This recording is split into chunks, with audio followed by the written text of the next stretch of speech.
when the heart doesn't, when we don't want heart to work, and when the heart is unable to work. So when we don't want heart to work, of course, that's every single day in this institution, in mine, and this cardiac surgery institution, that's during open heart surgery, we have to stop the heart and operate on.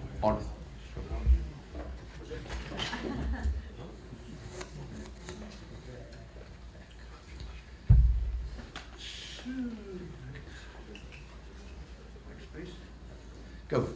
So the first what's going on? Oh, it's here. Back.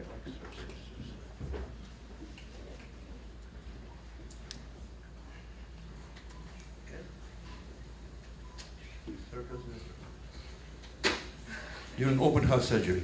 So the first isolated heart support, contrary to the popular opinion, was not during the Gibbon first operation. It was little earlier before in Detroit in July the 3rd, 1952, when Dr. Dodrill did first successful surgery with the help of the mechanical heart replacement. But that replacement, that's not heart-lung machine, that replacement did not support the lung, so did not oxygenate. It was pure ventricular and circulatory support, and the first operation was done. Well, for some unknown reason, not known to myself, Dr. Dodrill didn't continue with the heart surgery. He continued with other types of surgery. However, this first attempt, and that heart was constructed in Detroit car factory in General Motors lab, and you see that heart can resemble you to the car engine. It looks like a car engine, but the first operation was done then. And the most known operation, the widespreadly known operation, was done a little later in 1953 in Philadelphia, when Dr. Gibbon, as Professor Torino told about that, did the first operation with the help of the heart-lung machine, which is, although it supports the lung, which is unnecessary for the regular operation because of the convenience of the single one venous and one arterial cannulation, is widely used, has been used in the regular surgical practice. So the development of the circulatory support in two different ways, from the Dodrill's principle, that's now what we know as a ventricular assist device, and from the Gibbon principle, now is a miniaturized heart-lung machine is that we know now as an ECMO or ECLS, extracorporeal life support, or extracorporeal membrane oxygenation, artificial heart and artificial lung. When heart cannot work, or we work with impaired function, of course, after cardiac surgical procedures, that's especially because the regular CPP machine has been limited to a few hours, 5 to 6 hours, and after in-terminal heart insufficiency, which nowadays is epidemic. It is epidemic, and there are three types of indication for the mechanical circulatory support. One is the maintenance or improvement of the previously performed procedures. You perform cardiac surgery and it doesn't work, and you have to continue with the bypass. So ECMO is nothing but the extension of the perfusion. ECMO in post-cardiotomy setting.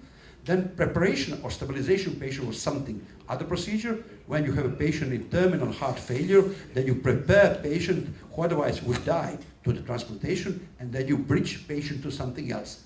That maintenance is bridging. And the third indication is when you permanently implant mechanical circulatory support, because you don't plan any other procedure, you plan that pump to serve continuously to the end of patient life, and that's called, nomenclature is a destination therapy.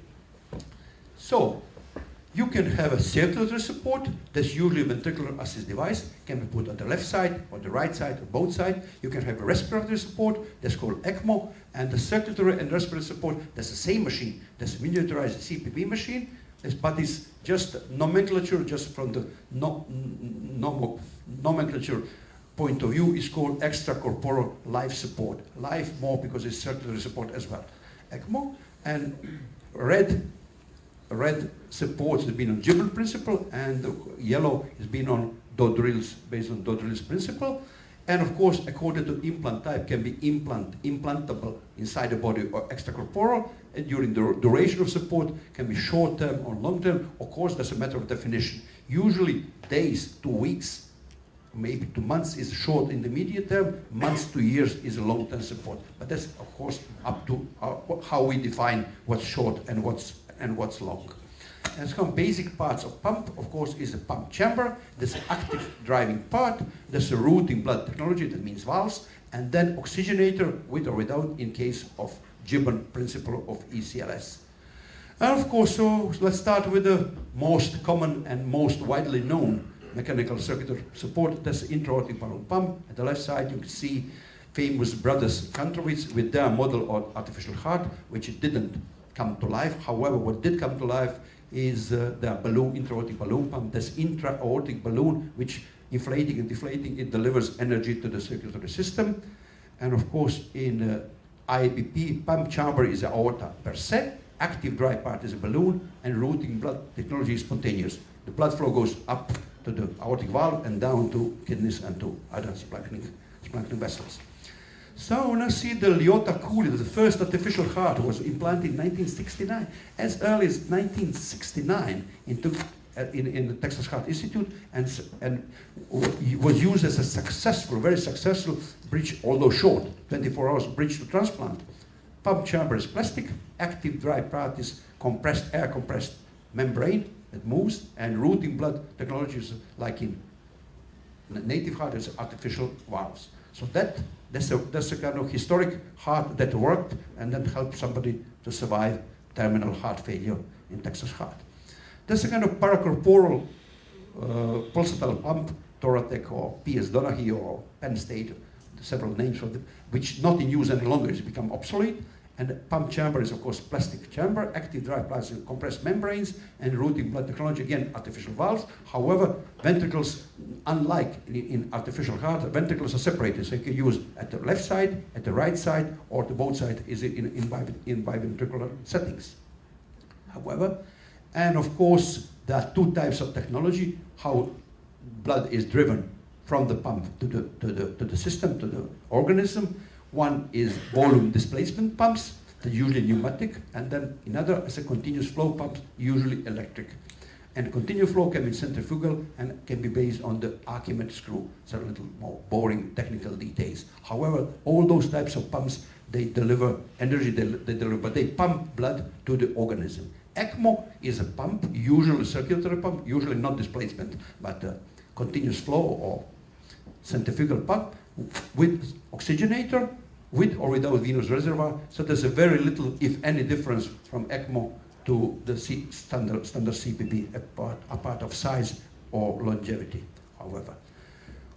In what's modalities of VAD implantation can be put to the left side, from the left atrium to the right side, from the right atrium to the pulmonary artery, can be put to the left side, from the left atrium to the ascending aorta, and can be put biventricularly in the both sides separately as a paracorporal device or as implantable as well.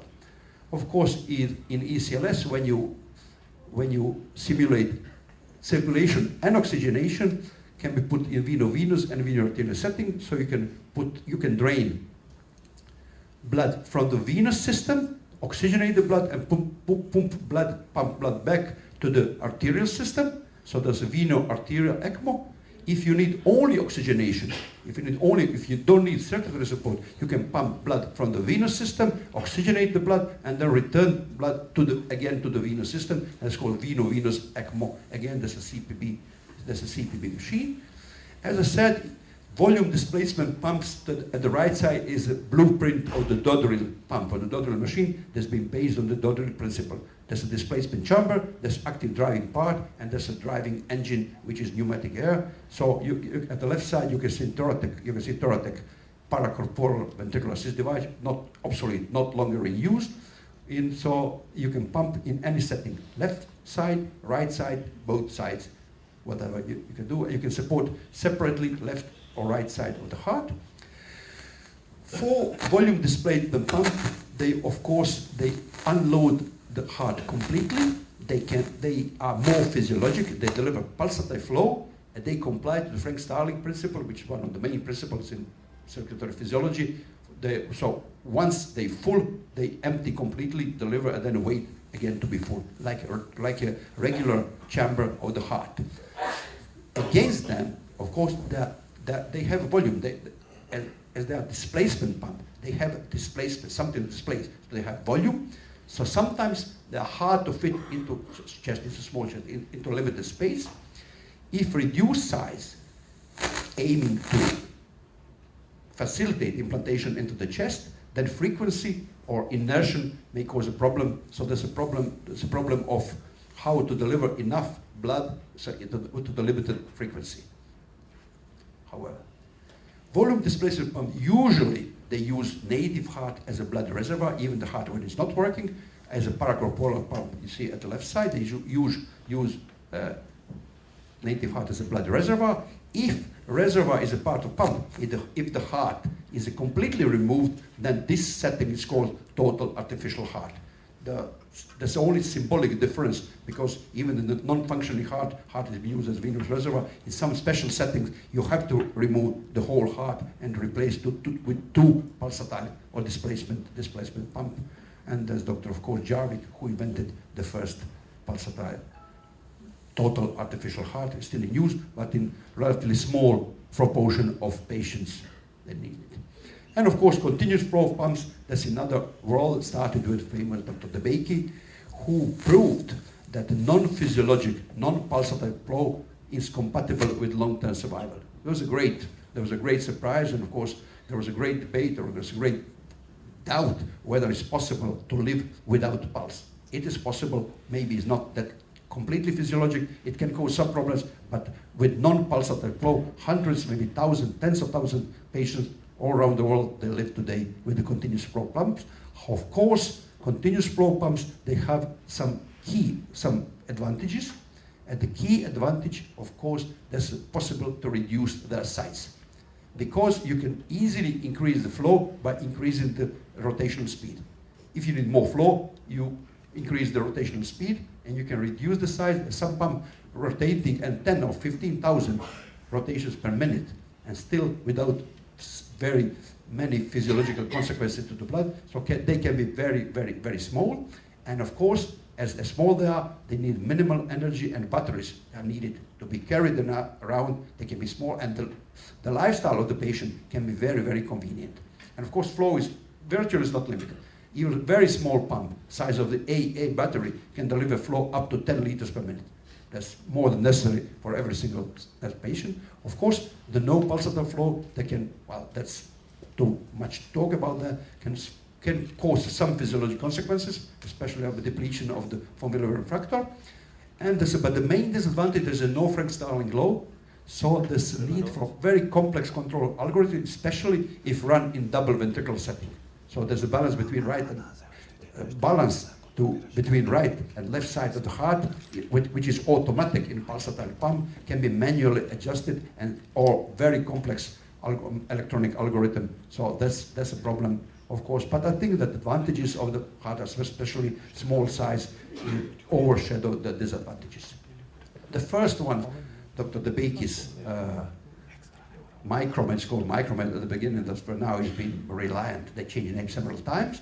And that's Debicki with his Novacore card, Novacore implantable artificial heart, or implantable pump, which is displacement, and his model of the first continuous flow, actual Archimedes screw pump, and you can see the difference in size, how much smaller is it. And of course, small pump, of course, a small incision, facilitates any surgical procedure, and of course, it facilitates quality of life of the patient. So there's a regular patient, they walk around, they perform regular activities just with a one bag across their shoulders. That's one of the, again, still now, it's a very fast growing field. The HeartMate 2, which was a landmark, it was kind of paramount toward the HeartMate 2 pump. 8 years ago, now it's obsolete and not in use any longer. But it's a kind of paramount of those types of pumps, and it has a battery pack, a controller, and a driveline cable that goes out from the body to the patient. But patient, you see, that's everything fits in one bag. So the regular lifestyle can be properly maintained. There's some limitations. They cannot swim. They can shower only with special precautions. However, that's very vague limitation to the regular lifestyle compared to the death or very miserable lifestyle in terminal heart failure. Of course, there's some results, once from the old HeartMate clinical trials, and you see that the results are very, very acceptable. I'll later on show you some results about the cancer surgery. You can see that, I mean, results of the heart pumps and survival after pumps are very comparable to the results of cancer surgery, which is also equally deadly disease. I mean, heart failure is equally deadly as the worst types of cancer disease. So later I'll show you. And there's a second generation pump, small centrifugal apical pump. So it gets smaller and smaller and smaller with no limited flow, and of course with less and less energy required. And of course patients, they have, see the bag? Oh, sorry. So the bag of the peripheраlia of the pump, so batteries and controllers get smaller, smaller, smaller. As Professor Turina mentioned, it's just about the edge of the development that everything will go inside. Everything will go inside the body and will be charged, battery will be charged by inductive external field. The only limitation, I can tell you, I can share the technological hint, the only limitation was now is not the size of battery, not the charging capability. So the only limitation now, which is the kind of number of cycles that battery needs to be replaced after, which somehow has been stuck to 1,000, and that means about 2 years of lifespan. So whether it's feasible every second year open the patient up and replace the battery, still companies are waiting for maybe 1,500 or for 1,500 cycles, and then probably would go to 3 years, and then will be acceptable for the patient. But this just really, that's not marketing that's beside the corner, that's really beside the corner. Just that. So and that's a third generation pump, circulite, and can be used, as Professor Turner showed, as a kind of pocket pump, so can be implanted like pacemaker, and even with a smaller, lower energy requirement. So this kind of potential implantation of the first CT or 3D CT of one of those patients that was implanted with a circulite pump. However, there's quite a few technical difficulties. Some trials started and then stopped because of technical difficulties, but the concept is right. The concept is right, and those people can survive, and they have good lifestyle, and life extended with that, and all technical difficulties, like any other technical issue, will be solved sooner or later. ECMO, of course, again, went smaller and smaller and smaller.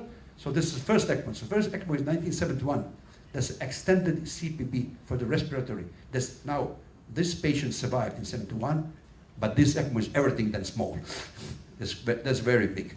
However, today we have a kind of cardio help on smaller devices that was 9 kilos. So the whole CPB machine, that's a pure technology, the whole CPB machine is inside this small machine. You can, not theoretically, even practically, you can perform cardiac surgical operation as a MEC circuit with this machine. And we do that. In some instances, when patient in our institution is implanted after acute myocardial infarction as ECMO support, we continue with the surgery off clamp, on pump surgery with this in acute MI, because this is CPB, but technologically very much mastered. However, that's our tradition in Zagreb. That's the first ECMO CLS post-cardiothoracic was implanted in 87. Very bad reprint, but 87 was the first at that time. However, and of course, that's a result of the short-term resuscitation in Taiwan. Oh, sorry.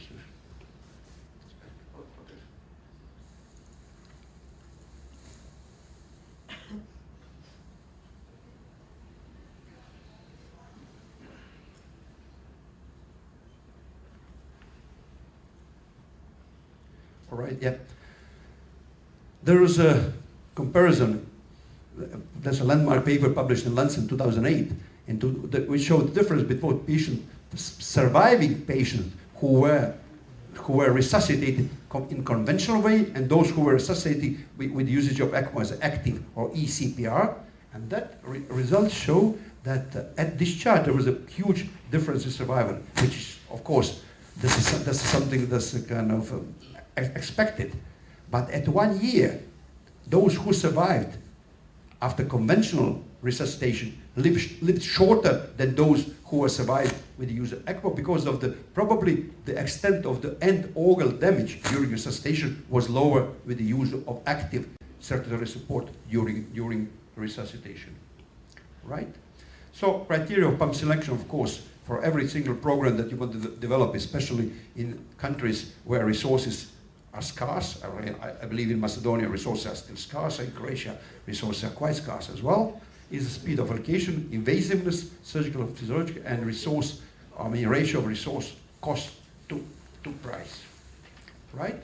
And we have in Croatia, just to add a remark to my talk, we developed the national ECMO network with the blue spots have been resuscitation centers with the cardio help as a kind of mobile ECMO device, and red centers being those hub centers when more permanent care has been given to those who were resuscitating and then transferred to the center for care. And of course, other complex or exit strategy procedures like transplant, long-term pumps, recovery, whatever has been applied. So far in Croatia, we did about, since 2013, when we introduced, we did about 900 total procedures, ECMO, circulatory, respiratory, whatever support procedures. Right. And that's our algorithm at University Hospital in Zagreb. Of course, and in primary on post-cardiothoracic heart failure, we started with the simple devices, and we go to more complex devices, and then to transplant, if feasible or if available, or feasible or available, whatever, and then we continue, or with the continued support of permanent heart implantation. That's equipment that we have at University Hospital in Zagreb. That one in blue is obsolete. We used to use it, now we're not using any longer. But we have mostly everything. To be rational, you must have everything then to be able to apply whatever is necessary for every single patient in every single clinical situation. That's our equipment. So there's Medtronic and there's PVAT, obsolete, all types of ECMO and short-term support, heart-made, and a cardio help as a long-term ECMO. And that's our first elective patient done in 2009. First post-cardiotomy was done in 1987 and in 2009, and then transplanted 17 days after implantation of this is Levitronic paracorporal pump and a supportable VV ECMO, and then transplanted to the only transplantation that has not been done in Croatia. This lung transplant has been done to Vienna, so we transported patient in terminal pulmonary failure and successfully transplanted by Dr. Klepetko in Vienna. And total artificial heart at the end of the circle, we finished that circle in 2014 when we implanted the first total artificial heart. So this kind of, when heart is completely removed, and of course put there, and both ventricles, although it's a very old and very primitive technology, is necessary in some instances when you cannot use even, especially some kind of heart tumors or destruction of the septum with the extensive myocardial infarction. Sometimes you have to completely remove even the reservoir and use the total artificial heart. So there's a total artificial heart in place. There's our program. So there's some little history and a little of numbers. So we did about, that's in 8 years, because we started at the end 2008 and now it's beginning 2018. We did about 350 short and intermediate supports, about 80 long-term support, 154 heart transplants out of 360 heart transplants, because started in 1988. And there's a history starting from 85, but just showing the slide because the show doesn't kind of continue. Started early, had some ups, had some downs, now has become part of the regular surgical, regular medical practice. There's not either one day that somebody doesn't call us from the medical, from the pediatric department, from the infectious disease department for some kind of circulatory or respiratory support. It has become a regular part of regular medicine, and of course the price has become more and more affordable, especially for short and intermediate devices. So in conclusion, terminal failure heart is almost epidemic, and cardiac surgery widened treatment option. Transplantation is still gold standard, but epidemiologically, transplantation is insignificant. Epidemiologically, transplantation will remain insignificant. Few thousand transplants a year worldwide. That's just nothing. Compare maybe few millions of those who would need and some kind of circulatory respiratory support in terminal. And mechanical circulatory support is a really viable alternative. So it's among us, saved lives, significantly accelerated in the last decade.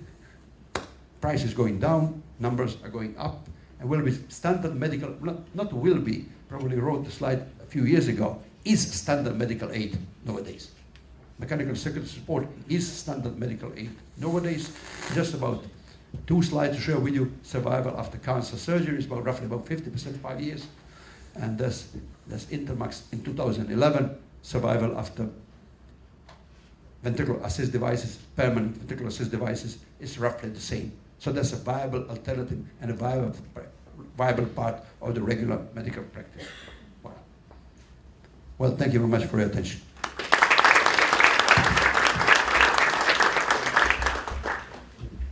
Thank you, Professor Biochina. So, is there any comments or?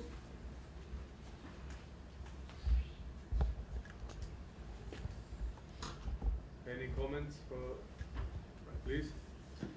Thank you very much for a very comprehensive presentation. I just wanted to ask 2 things. At your center, do you have ECMO available as a setup circuit at all times? So how quickly can you implement ECMO if you need to? Here. So it's always set up and ready to use. Well, we do have a dry setup. You have a dry Well, setup. as I said, scarce resourcing without even 1,500 euros for the ECMO, because if you fill up the ECMO, then of course in 2-3 days it will become obsolete. Right. So, but the dry setup here we do have it. And therefore you can do No, I mean, CPR. priming can be done in 10 minutes, or Yeah, 5 it's minutes not or a big something. deal. Right. And do you have a pediatric Yeah. VAD program? Yeah, as a matter of fact, we do have. You probably know that the only ECMO had some ups and downs, but the only persistent feature use of ECMO was for the congenital diaphragmatic hernia and congenital non-membrane syndrome. It didn't come, well, it should have come first, but it didn't. Of course, what first came in our institution is post-cardiotomy, because we were desperate in the operating theater, and then we introduced something back in '97. And however, but the recent last when pediatricians saw that adult patients are surviving after complex cardiac problems, they introduced that, and so far we have about maybe 30 and 40 cases, although it's been driven by the congenital department, congenital division in my department were quite independent. But with everything we have, and we have a chronic program with the kind of Berlin Heart X-core as well, in limited number, and transplant program for pediatrics as well. Yeah.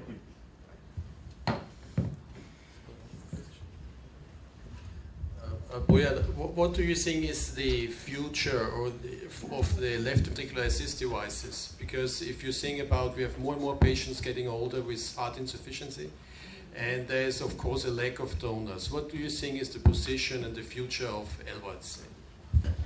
I mean, when I've been aware of some numbers in Europe, and when we watch German numbers, I think the future has already been here. Because the German ratio transplant to pump is about 5-to-1 or something like that. So 5 pump to 1 transplant. So because of more and more patients in need, more and more elderly population. So I think our ratio, because in Croatia we have a great donor availability, so our ratio pump to transplant is now, we are fighting to be 1-to-1. Is 0.0-to-1. Still have less pumps than transplant because of financial reason. But to be honest, some number, when you calculate that you have 2% of the population is heart failure, then 2% of the heart failure is terminal heart failure. So that's 0.04%. But when you multiply that by the number of population in Croatia for 4 million, so you get 1,700 patients in terminal heart failure. So if very conservatively you estimate there's only 10% amenable to any kind of treatment, you get 180. In small Croatia, that number. So I think that's a self-explainable answer for the future. Until the transgenic pig came and with the cloning or well, now is time for the mechanical engineering. It leads, and bioengineering is somewhere behind. But it's also close. You mean xenotransplantation? Yeah, there's oral cloning or whatever.